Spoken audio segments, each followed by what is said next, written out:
Well, this is the Resolve Podcast, where we talk through biblical truths that help us become resolved to live well. I'm Logan, and today we've got a treat for you guys. We have my friend Pete Arnold here today. Welcome, Pete. Thank you. As well as Josh Allen with us, as always. Good to be here. And today we're going to be having a conversation over something that Pete is passionate about, that Pete has put together, and it is called Finishing Well, a final roadmap. So, Pete, welcome. Tell us a little bit about yourself, and then we'll kind of get into some questions about what all this is. Well, thank you, Logan and Josh. It's just great to be here with you guys. And a little bit about myself. I am a father of 5, 3 adult sons and twin daughters who just graduated from high school.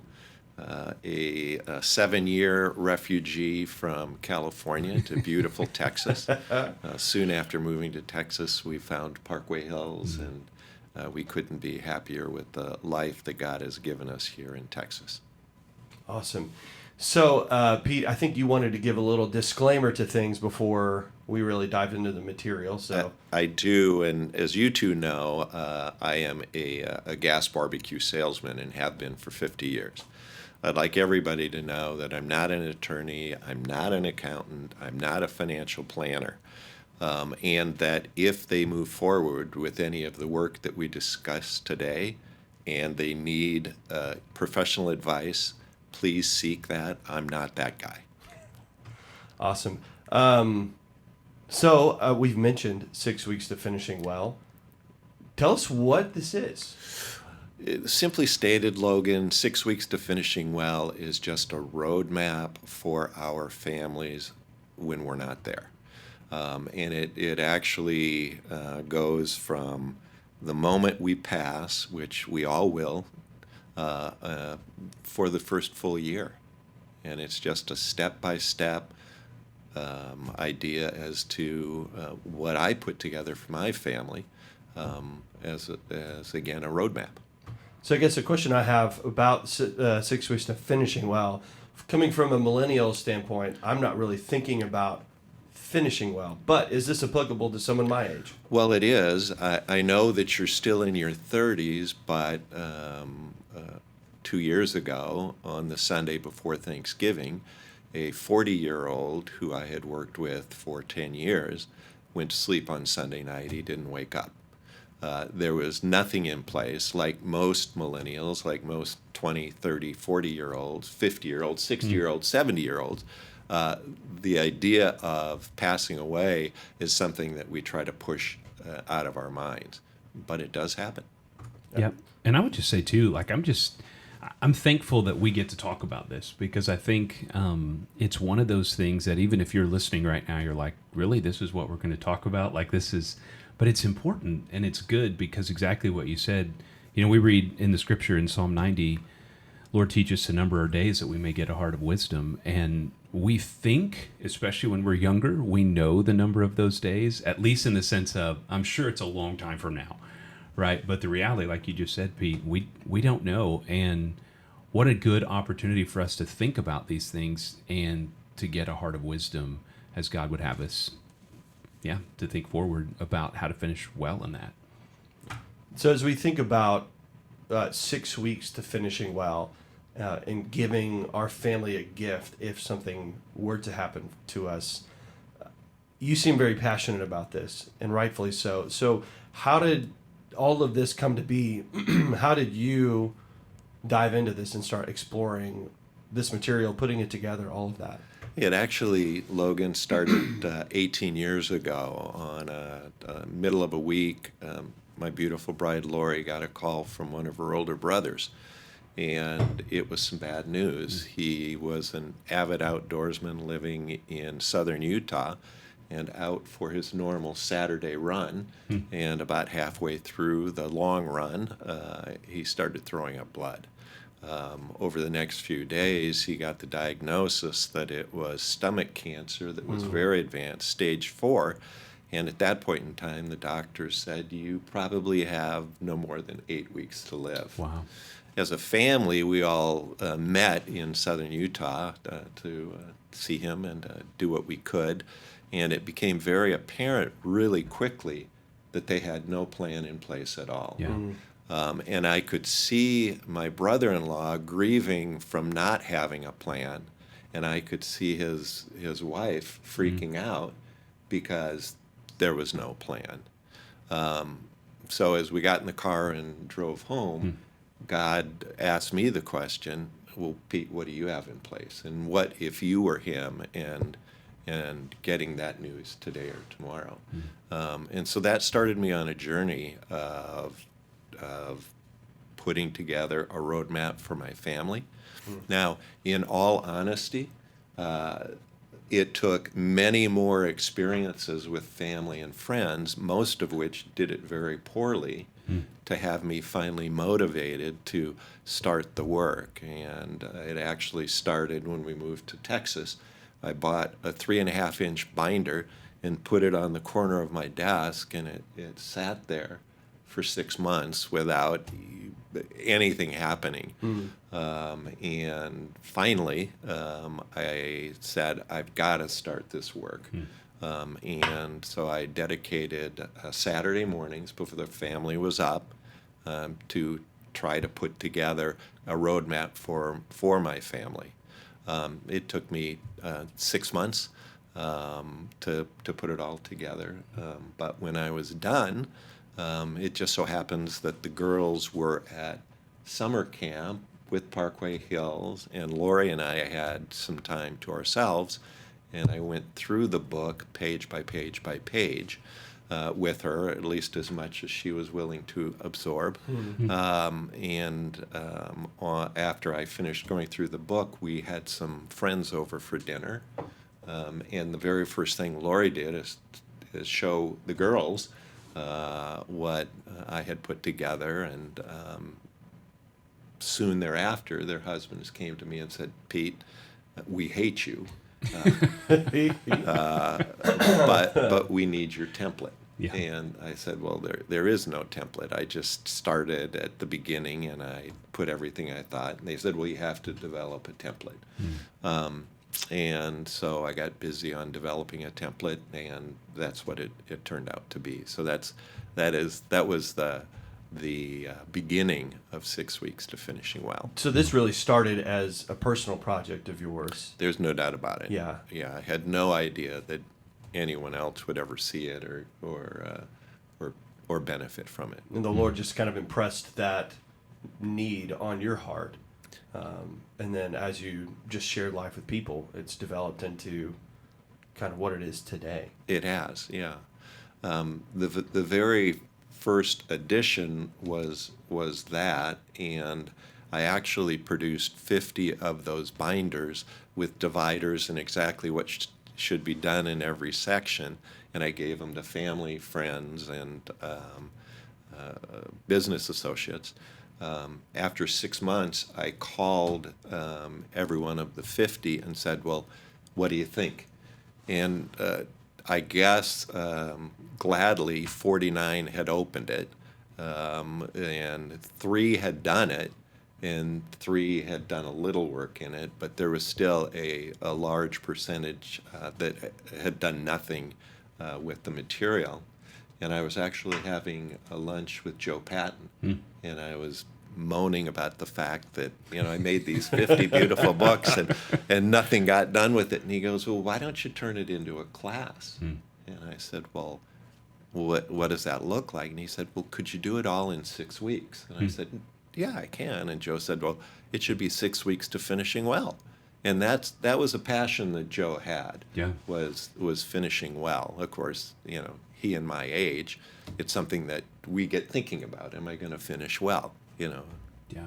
But it doesn't mean you only have 6 weeks left. It's just for the class. So make that clear. No. When you start, you have more than 6 weeks, Lord willing. It's, I think it's also fair to say that you probably can't do all this in 6 weeks. Well, the reality is with the template that's now designed, if you'll dedicate 4 hours a week, 24 hours, you can probably get most of it done. And I believe that of all of the gifts I have ever created, given to my family, this is probably number one. And it really will be the last gift that I will be able to give them. Yeah. And Josh, didn't you have an experience with someone Yeah. here at the church that went through my class? And, Absolutely. It wasn't that long ago that we were meeting with a family, and obviously in our role in the pastoral sense, you come face to face with exactly what you've said, Pete, where there are so many who walk this road that you just don't think about it, and you've never stopped to think about it. And all of a sudden a tragedy happens, and the family's on the other end going, we don't have all the answers. We don't know where to find passwords. We don't know where to find any sort of documents, whether it's related to a service that's coming up for them, or it's related to insurance, or it's related to so many different things. And there was a family who the husband had walked through the class and had prepared this in great detail, and to sit across the table from them and to see the relief on their faces, to know how to do everything in this moment. I mean, it gave them the opportunity to grieve. right. Instead of worrying about all of the details that you have to then try to figure out and discern. And it really is, you watch the relief on the family and you realize this is the last gift, and it's an amazing gift that you get to really give them. Yeah, I can remember the look on the son of the man who passed away, his face, after he kind of flipped through the book, and we were just kind of sitting there. He was flipping through it all, and he just closed the book, and he set it back, and he just leaned back and took a big breath, and he said, "It's all here. Like, everything is all here." And that was, like, the sense of relief. You can't put words to that. Right, right. Yeah. And if I could say one more thing too, to come back to where we've hit on this already a little bit, but when you're 30, you immediately almost give yourself a pass in this, and by God's grace, hopefully nothing will happen in your life, and it will sit on the shelf for years and years and years, and you update it along the way and all of that. But if something were to happen, it may be even more important at those younger ages because of your kids and their ages, because of just a lot that you don't necessarily have time to talk about and work through that needs to be put somewhere where you can access it and know what's happening. Getting a will as a part of this, all of those kinds of things. So I just wanted to remind us all, not that this doesn't have to be a morbid conversation, but it's a real conversation because it's going to happen to every one of us. Right, right. And again, piggybacking on that, you know, it doesn't really matter if you're 20, newly married, no kids, if you're 70 with 15 grandchildren. It doesn't matter if you have a whole bunch of stuff or you've got no stuff. At least getting your family through that first week, which is, you know, the really critical time where they're probably not even thinking right. Yeah, You know, absolutely. they're out of their mind with grief, and this gives them an opportunity to at least know what you felt was the appropriate roadmap for them. And if I remember correctly, your first iteration of this was called Basic Instructions After Leaving Earth, Right. And I love that title of it because it's very clear to the family. Right. This is what you need to do immediately after. So I think it was a great title. I love this, Finishing Well. I think it speaks to a legacy that we're leaving behind us. Yes. And a blessing that we can leave our families. But I also love that first title a little bit. It's very clear and cut. To the Yes. point. The family wouldn't let me go with it because Basic Instructions After Leaving Earth, BIALE. They said not the right It did an acronym right. you know, yes, exactly right. Well, I've got a couple of questions for both of you to ponder. And the first question is if you didn't make it home tomorrow night, would your family be prepared to know what to do that first week? The second question is what are things that only you know how to do in your household? I'm going to give you a minute to think about that. Now, obviously, you know, my family knows what to do that first week, but there are many tasks and duties in my household that only I know how to do. Like how to cook the bacon just right. How to cook the bacon just right. I haven't given that secret away, but it's where we bank, what our financial situation is, how to reset the router, where the water shutoff is, if they wake up to 2 inches of water in the house, as you've had in your house, where do you turn off the water?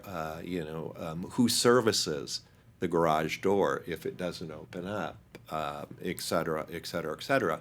And this isn't just for the husbands, it's for both spouses, in that I am sure that there are things that your wives do that you don't have a clue about. Yeah. Lori has kept our family very healthy through supplements. I don't have a clue what they are. I don't know where she buys them. Like many of us, I'm down to one suit. Lori takes care of the dry cleaning. If I need that suit, it's at the dry cleaner, and Lori isn't around, I don't have a clue where to find it. And that's not the only stuff. I mean, she is a full-time, beautiful, wonderful mom and wife. But there are things that in any family we divide to conquer. Yeah. So, Logan, how about you? You don't make it home tomorrow night. What kind of a plan is in place? So, I'm ashamed to say, because I was one of the recipients of the first 50 of those books. Hopefully I wasn't one of the 49th that didn't open it. The 50th that didn't open it. So we have, to quote our president, concepts of a plan. No. Yes. No, we do have a plan in place. Brooke knows that I keep most of my information on a note in my phone. Okay. And she has all the passwords to my phone. She knows that every login is in my phone. Apple's great about doing the shared passwords. Yep. And so we have family passwords that are set up that if it's not shared with her, then she knows how to get it out of my phone as well. Okay. The first week, though, I think, and as we'll talk about in the session today, the exact instructions of what to do after the first week, I think, unfortunately, my wife and my family would be at a loss. Okay. We do have things in place as far as like wills and active directories, all those different things. But as far as just what to do, Right. I think I would have left my family at a loss. And how about things that only you know how to do around your house? That's the funny part. So everything I try to do, I'm a millennial, so I automate a lot of things on the phone with apps, different things. So I'll set my wife up on these apps. I'll set my wife up on all these different things, and inevitably she's like, "Logan, can you run we have a robot vacuum, best investment in our life." Wow. But Logan, A can you? millennial for sure. Yes. Yeah, absolutely. Logan, can you run the vacuum for me? She has the app. She can literally just tell Alexa to do it. Yes. But some of those things. There you go. But yeah, the simple things like the water key to turn off the water of the house, those kind of different things. I think Brooke would know how to do those. Right. But it would be, yeah. She'd have to figure it out. She'd have to figure Yeah, some there things isn't out. a step-by-step instruction. That's correct. Okay. Yeah. Josh, Yeah. how about you? I would say we're probably 60 to 70% there. I Great. would say similar to what Logan was saying, we have the will in place. We have the passwords in places where they could find them. They can access all the bank accounts, all the policies, and where everything is. There are some things that I probably need to get a more clear path to, retirement accounts and those kinds of things that I just typically manage. I have tried in the last probably 2 to 3 years to also invest in, now granted our kids aren't always going to be there, but okay, if I'm not here, how does the water shut off happen? So Jesse knows where it is, but Joel's the one who goes and grabs the key and is out there manhandling the valve at the street and all that. And so I think we're a good ways there, but there's still some work I need to do. Okay. For sure. Well, let's dig a little bit deeper. Yeah. If you were to not make it home tomorrow night, would your family know who you want to have conduct your service? Would they know if you want to be cremated or buried, would they? I mean, is it defined? What hymns you'd like? What scriptures you'd like read? Is that well defined? So that piece of it, which popped into my mind, is not well defined at all. Okay. I haven't even probably ever thought through the specifics in putting those things down. Now, and they know some of my favorite songs or hymns, and they could pull some of those things together, but in the specificity of who does the service and what does that look like, and yeah, absolutely, you're right. That's Okay. something that needs to get shorn up. Which is interesting to me because we live in this world, right? Yeah. And unfortunately, that's a regular part of what we do. Yeah. And we see families that are going through the struggle of having to put together that order service. And I'm like, why haven't I done this? Like, Yeah. of all the people who knows how to do it, we know how to do it, right? Yeah. We could take that burden off. Yeah. But I can assume you haven't done it either. You assume correctly, Pete. And you see, Who invited this guy here? yours is going to be unique because I'm sure it's going to be 55 minutes of worship Just- and yeah. a 5-minute message. I'm not letting Yeah. him talk at all. Oh no. No.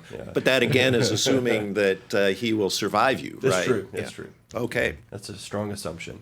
Well, thank you for your honesty in those answers. And what I'd like to do is start to dig into the first section of the book. Absolutely. And the first section of the book, if someone will just do that, it will get their family through the first week, which is critical. And some of the questions I just asked you are there. Now, I've turned it into a workbook. I took that, turned it into a workbook, and after turning it into a workbook, This one's yours, right? that This is your mine. personal copy. That is my personal Look copy. at this, guys.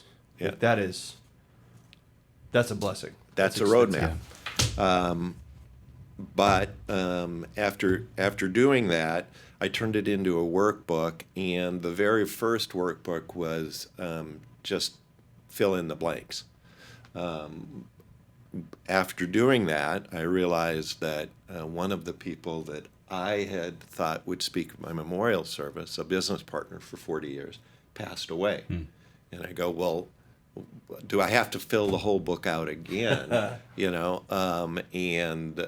So I did. I created a fill in the blank version, and I will email that to anybody who wants that, and you can put that email address on that. But it I think allows. it's also important to know you do have a website put up Yes. also that Right. kind of talks through the beginnings of it, has your email on there. Mm-hmm. And I'll put the website on right now Great. on a little lower third. People can go visit it. Or you can reach out to us at Parkway Hills. We'd love to point you that way. Yeah. Get you connected with Pete. But the second version of the electronically fill in the blank allows for edits, and things change. People that you think are going to help with trustees. Things just change, and it allows you to go back in and make those edits. So now that mine is created and I've got it stored electronically, I go through it twice a year and I just say, what's changed? And there are always some changes, but it takes about a couple of hours to go through it. But again, digging into the book, I think that a really good place to start is page number 10. And page 10, which you'll I'll put up on the screen. put also. up on the screen. Yep. Page 10 is the simplest thing. I want to be buried. I want to be cremated. Where I'd like to be interned at. I am an organ donor. So who is to be called? I have a prepaid cremation, a memorial service, and conducted by who we'd like to have as speakers. Music I'd like to have, scriptures I'd like to have read. And our memorial service is the last party we get to throw. We might as well have a voice in it, is my opinion. Sure. A cute story, I in one of the classes, I had a couple that was well into their 70s who the wife came up before the second class and said, my husband and I never fight. And I go, well, that's fantastic. Didn't understand it, but it was fantastic. And she said, but we fought this week. And I go, oh gosh, I'm so sorry, And she said, but it's your fault. And I said, well, please tell me how it was my fault. And she said, well, for over 50 years, I've been thinking that we would be buried in plots right next to each other. And going through the class and answering these questions, my husband of over 50 years tells me he wants to be cremated and his ashes scattered at sea. And I wanted to be buried next to him. And I said, well, I'm so sorry. You really have two choices. And that is, choice number one, honor his wish. Or choice two, survive him and do whatever you want. Now, I know we're in Texas, but this even goes so far as to if a meal is to be served. I know we're in Texas, and Whataburger is the deal.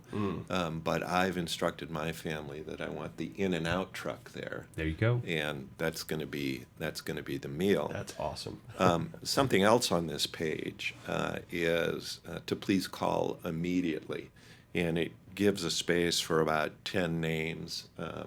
The reality is that if 10 people know you've passed away, that everybody in the world who wants to know will find out from one of those 10 people. And we really have to think about the high school buddy that we have a short phone call with every 6 months. How is our spouse going to know who that person is? Yeah. And this gives them, so that is a great gift. And there is a one for one spouse, and there's also a page for the other spouse. Yeah, duplicate page Yeah. just for the spouse. And Pete, if I can say too, as you're walking through some of these things, I think also trying to think through it from a perspective of what if both pass away at the same time, and this is kids or Right. other family members who are getting this, because sometimes we assume the other spouse is going to be able to handle a lot of these things, but like I think about burial things that most people have not really thought through, and it's expensive to get a burial plot these days, and so cremation, all those kinds of things come into play with if kids are left with those decisions, that becomes really difficult if for some reason both parents pass away at the same time. So. Yeah. Well, and even if mom survives, I had another member of one of my classes who mother was very frugal. And so they went to the funeral home to arrange for mom's internment, and went down to the room where the caskets were. And the son looked at the pine simple casket and said, well, I'm sure mom would like that. And the funeral director said, no, she's already prepaid for that pink one with the gold handles. And, she wanted to be Wow. buried in a Cadillac, and the son was going to put her in a pine box. There you go. But again, mom got the opportunity Yeah. to choose before her son, made the choice on his own, which was great. Yeah. I didn't even know they came with pink handles. No, Gold it was handles. a pink casket with gold handles. Wow. Yeah, it was quite the deal, That's I guess. And then on page 12 and 13 is all about me, and that is really giving who your parents were, your siblings, where you grew up, spouse, children, military service, et cetera, clubs and organization, kingdom work. And this is important because there's so many blended families today. And this came about, my father-in-law passed away, and he didn't come into my wife's family until the kids were already well into their teenage years. So they didn't know much about his history. And this would have an opportunity that at least they could be accurate as to what his life was like prior to coming into their lives. So that's why 12 and 13 are there.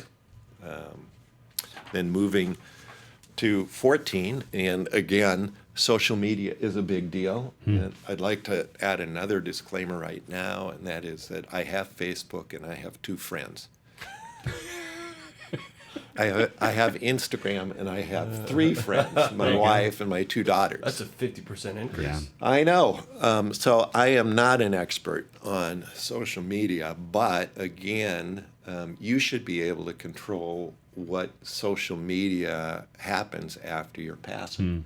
And to make that happen, it's critical that you have passwords and that you have the username, and then also what you want to do with it. Also on page 14, there's a section on military funeral honors and memorial items. Yeah. And if you served in the service, there are some benefits that come to those who have honorably served and pass away. At my father-in-law's memorial service, there was not only an honor corps, but there was a bugler, paying taps, which, just significantly added to the memorial service. So where do you begin? You begin, in my opinion, with just getting through this first section. And if your family knows, what your desires and wishes are, and what your history is, and what to do with your immediate social media, I think that's a really good start. And quite frankly, if we were all to do that, it would be the best gift we could ever give our family. Absolutely. It's great. Well, Pete, anything else for kind of this first section here, as far as the material goes, as far as what you would like to walk people through? We'll have a couple other opportunities to sit down and talk through the rest of the material, because it's extensive and it's important. Yeah. But anything you want to leave people with on this first time? Well, the only other thing is there are going to be some immediate needs that are detailed on page 15, order of death certificates, contact the life insurance companies. If you have a CPA and an accountant, they should both be, or a CPA and an attorney, they should both be contacted immediately. Social Security. Some of us are fortunate enough to be collecting Social Security, and they don't take kindly to continuing to issue checks to people who are no longer on this earth. So it's critical to contact them, as well as the 3 credit bureaus. There are nefarious people out there, and they discover that somebody has passed away, and they start buying things in your name. And so as soon as possible, contact the credit bureaus. And there are simple things like the County Board of Election. If your family is going to publish an obituary, it's probably not a good idea to say the time and date. Yeah. Because there are thieves who will break into a house even when a family is mourning. So one thing that's really interesting is the last 2 services that I've been a part of have hired security to be at the house while the service is going on for that very reason. And it's just, let me just say it this way, it's a very sad indication of where our culture is when you have to do that. But there's a reality to what you're saying, that you have to be really cautious with that aspect of things, something you never really think about. Right. Yeah. Right. And the final pages in this first section are really a template for putting together a memorial service. And a memorial service is different than a wedding. In that a wedding, you have rehearsal dinners and practices and but a memorial service is really one and done. Yeah. And very few people are really prepared for it. So starting on page 16, I do a template for a memorial service, and it basically outlines what many people will include. I've put some ideas for hymns, and I know I'm sitting across from two pastors, but it is absolutely appropriate to provide a pastor, a worship pastor, tech people who are helping with a memorial service with an honorarium. And I know you guys would say no, but the reality is that's the deal. I've gone so far in chapter 17 to write my own obituary. I thought I'd make that easy on the family, and I'd also make sure that everything I want included was included. So, that is section 1. And again, if this is all anybody will do in the 6 weeks, this is an amazing gift to your family. Yeah, absolutely. Because section 1 gets you through the first week or two, really. Easy. And I'm looking through section 1 and seeing there are several things that I should start buttoning up a little bit. Go ahead. I was going to say one other thing, even practicality-wise, that we've experienced as a family, walking through this with family members who have passed. It's like death certificates. You have to order about 10 of them. Yes. Because you have to send so many out to different places. And again, it feels morbid, but it's the preparation is so important. Yeah. To be there. And I'll just say one other thing with this, and I know all of our hearts are in the same place with this, but this becomes an opportunity, I think, also to maybe for those family members who don't know the Lord to talk about the gospel. And because it's going to be even more uncomfortable for those who don't know Christ. And to sit down and go, hey, I just wanted you to know we did this as a family. And one of the reasons I can talk about this is because I know for surety what's going to happen after I pass. And to lead into kind of a gospel conversation, even using this as a tool to open that door where sometimes it's hard to have that conversation. Yes. Yeah. I've also seen people contact their parents and say, we live in separate states, but let's do a weekly Zoom meeting and go through this together. And people of my generation tend to want to hold on to all the knowledge, and the reality is it's usually going to rest on a son or a daughter to put this all together. And if you do it together, it's a really great bonding experience as well. Because really again, so few of us want to face the inevitable. Yeah. But to be able to go through it and really understand it with someone that you love and trust is I think, a good idea too. Well, thank you, Pete. That kind of finishes up section 1. Yes, sir. We'll go through the other sections also, but just to address those who are listening and watching with us today, please reach out, get the digital copy of this. You've seen how we posted these different pages, but for you to have that in hand, to follow along as we're talking through it, but also to put this into practice is going to be huge. So reach out to Pete through his email. I'll put it in the description also, just at the bottom of the screen right now, and get started on this. But just being here, following along with the actual document is super helpful. So, okay. Thank you so much. You're welcome. All right. And we'll see you next time. Thank you for joining us on this journey. Our deepest desire is that you would know Jesus and walk with him daily. If you want to know more about what that might look like, you can text PH Life to 77411. If you'd like to know more about Parkway Hills, visit our website at parkwayhills.org. We'll see you next time on the Resolved Podcast.